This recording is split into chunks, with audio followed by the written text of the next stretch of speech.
We want to break down the complex legal ramifications here. So this morning we're going on the record with CUNY constitutional law professor Natalie Valez. Natalie, good to see you.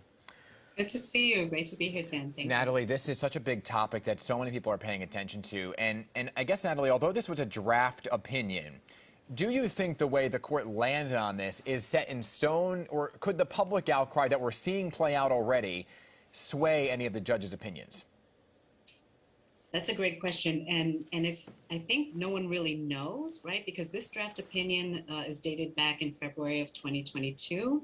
It's called a first draft, and usually, when the justices are, issuing an opinion, the draft would go through several iterations. Right. There would be dissenting opinions. They share the draft, so there could be changes made to this draft. However, speculation is that maybe this was leaked to cement the position in that first draft. Others speculate that it was to change the position of the court. Chief Justice Roberts seems to be saying that it won't change those, the court's deliberations, Yeah. but that all remains to be seen. So then if the decision does go through, right, which we expected with this court, I guess, Natalie, what comes next?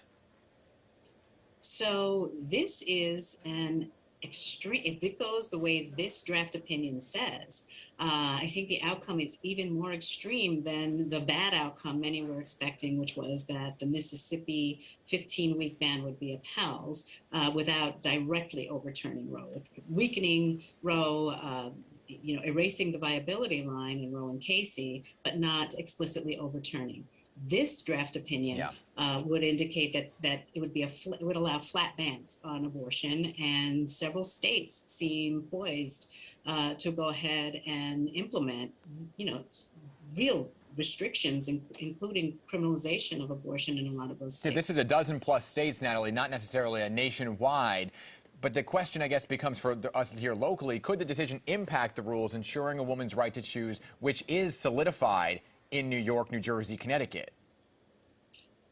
So, in New York, in 2019, as you know, there was a Reproductive Health Act passed, a Women's Reproductive Health Act passed that codifies, in other words, makes into state law Roe and Casey and protects women's reproductive rights in this way.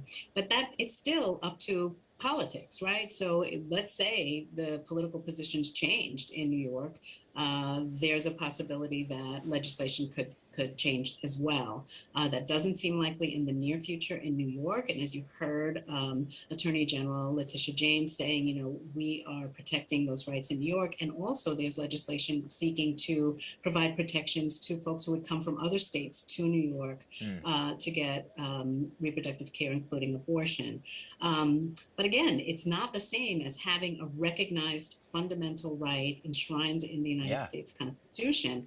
So it's really a question of state by state determinations on something that is a very personal right enshrined in the privacy right. Yeah, and some states go as far as to have laws, Natalie, as you know, to punish those who help women get an abortion. So could that impact people in our area who want to help women in states where it is illegal, right? Because Governor Hochul, Governor Phil Murphy, Governor Lamont have said, come to our states, we will protect your rights. But what does the law say? It's interesting. There's that Texas ban. There's a 6-week ban on abortion in Texas that actually was allowed to go in effect because it used a bizarre bounty hunter structure that the Supreme Court couldn't figure out a way to review. And in that instance, it seems to provide that people who assist doctors, not only the doctors, but others who assist in having someone achieve an abortion, would be subject to these penalties. It's $10,000 civil penalties. Questions abound as to whether that can extend out of state, et cetera. And I know New York is considering legislation that would address that would prohibit subpoenas, that would prohibit those kinds of things from happening. We'll see. I mean, this really is a disruptive, if this draft opinion, and it hasn't happened yet, I think we have to be clear about that.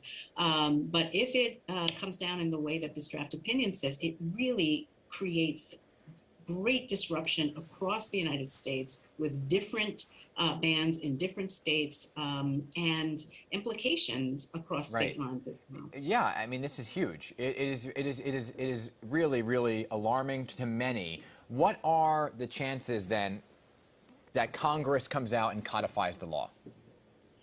It's not looking good, right? The House passed a bill, Women's Health Protection Act, and the question is whether or not it can pass the Senate. I think they tried back in late February, early March.